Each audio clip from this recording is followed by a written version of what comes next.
आपल्या शिलाचं रक्षण करण्यासाठी विळाला काढते, पोकानं मारते त्याला आणि मग तो पळून जातो.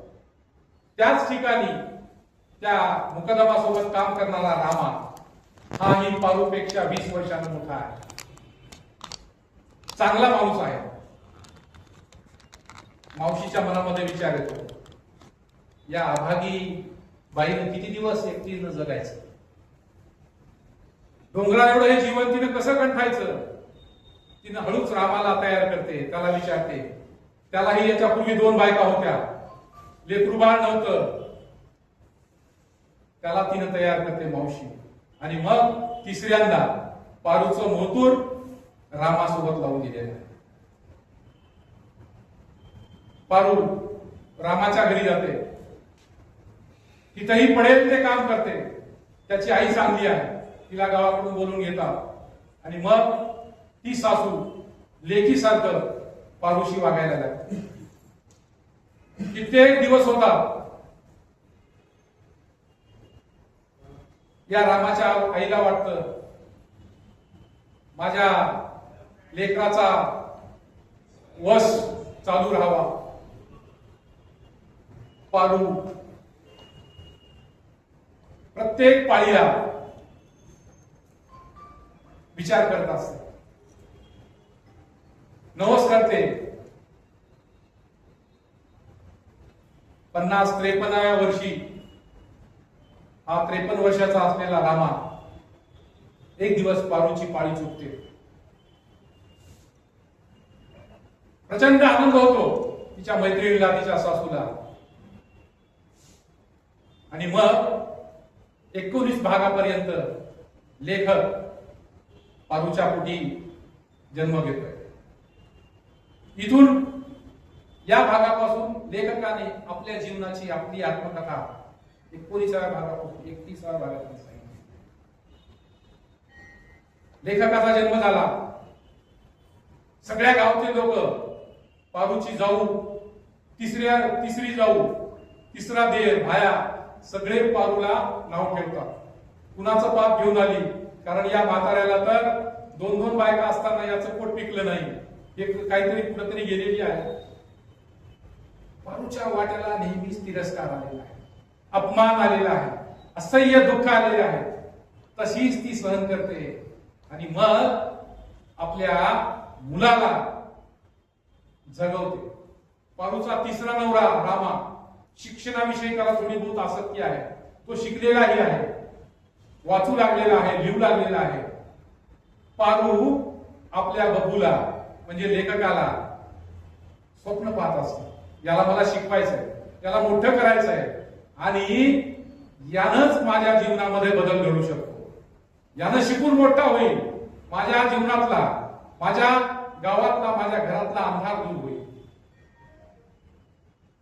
ज्यावेळेस लेखक 5 वर्षाचा होतो त्यावेळेस त्याचा वडील रामा वृद्धापकाळानं, गरिबीनं लवकरच मृत्यू पावतो.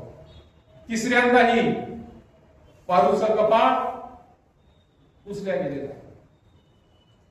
पारूला सारा समाज दोष देतोय, पहिल्या नवऱ्याला खाल्ली, दुसऱ्याला खाल्ली, तिसऱ्याला खाल्ली. ही पांढऱ्या पायाची आहे, ही अवदसा आहे. सहन करते पारू. कारण वेगवेगळी आहेत. आजही आम्ही पाहतोय, प्राचीन काळापासून बालविवाह प्रथा आमच्या समाजामध्ये होती.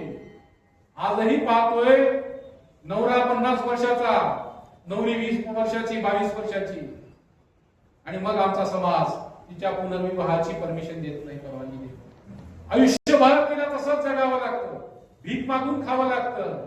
अनेक प्रसंगी पोटाची आग विझवण्यासाठी अशा अनेक महिला आहेत, एकतर आत्महत्या करतात, आपल्याला विकतात, आपलं शरीर विकतात, गैरमार्गाला लागतात आणि मरतात.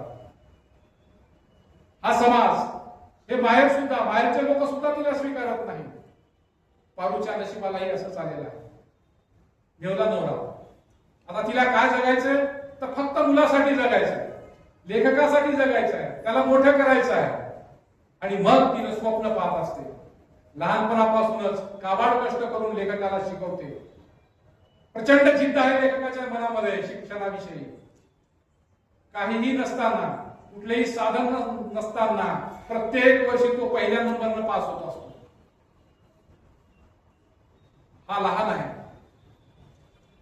पास झाल्यानंतर सगळे त्याचे मित्र साखर वाटतात, पेढे वाटतात.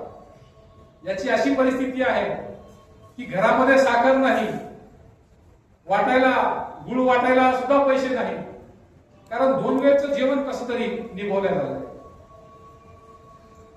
लेखक शिकतोय, लेखक मोठा होतोय आणि मग लेखक 6व्या वर्गात जातोय.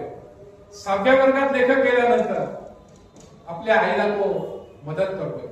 सुट्टीच्या दिवशी, उन्हाळ्याच्या सुट्ट्यामध्ये, दिवाळीच्या सुट्ट्यामध्ये माईसोबत कामाला जातोय, बांधावर कामाला जातोय, रोजगार हमीच्या योजनेवर कामाला जातोय आणि मग माईला कसं तरी मदत करण्याचा प्रयत्न करतोय. रोजगार हमीच्या कामाला गेल्यानंतर हा बालमजूर आहे. मोठा साहेब येतोय हे तपासण्यासाठी, हे सगळं पाहण्यासाठी. हा लपून बसतोय, अंगातलं सदरा काढतो, झाडाला टाकतो आणि मग त्या काळ्या मातीमध्ये तास 2 तास लपून बसतो. कारण साहेबांना पाहिलं तर बालमजूर म्हणून केस होईल. त्या उन्हाचे, त्या ढेकळाचे चटके यायला बसतात. पारू, त्याची आई प्रचंड परेशानीमध्ये आहे. कधी एकदा हा साहेब जाईल. अनेक प्रकारची लेखकानं कामं केली. भंगार विकलं सायकलवर. क्रिकेटच्या मॅचेस असतात गावामध्ये, त्या मॅचेस मध्ये मैदान साफ करणं, लोकांना पाणी आणून पाजणं, विहिरीहून दूरपर्यंत असलेल्या विहिरीतून पळत जाऊन पाणी पाजणं. बालपणापासूनच लेखकावर श्रम संस्कार आहेत.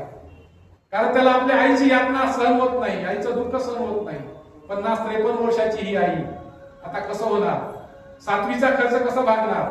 7वी पर्यंत याला नवं दप्तर मिळालं नाही, पायाला चप्पल नाही, कुठून तरी चड्डी मागून आणते गावामधून आई, तीच ती चड्डी घालत असतो. प्रचंड गरिबी लेखकाने भोगलेली आहे. पुरणपोळ्या खाऊ वाटतात, मिळत नाही. आणि हा समाज एकतर देत नाही, भाऊकी त्याला कधी तर मदत करत नाही, पण नीट वागूही देत नाही. पोटाची आग विझवण्यासाठी लक्ष्मण नावाच्या आपल्या गावातील सवंगड्यासोबत वाजंत्री वाजवायला जातो. एके दिवशी वाजंत्री वाजवायला गेल्यानंतर तिथं पाहतोय, आता हा उच्चवर्णीय आहे, मराठा आहे, त्या गावामध्ये याला भूक लागलेली आहे. एकटा जाऊन पंक्तीला बसतोय नेहमी सारखं. सगळे लोक पाहतात, अरे भाज्यावाल्याचं पोरं इथं कसं काय बसतं.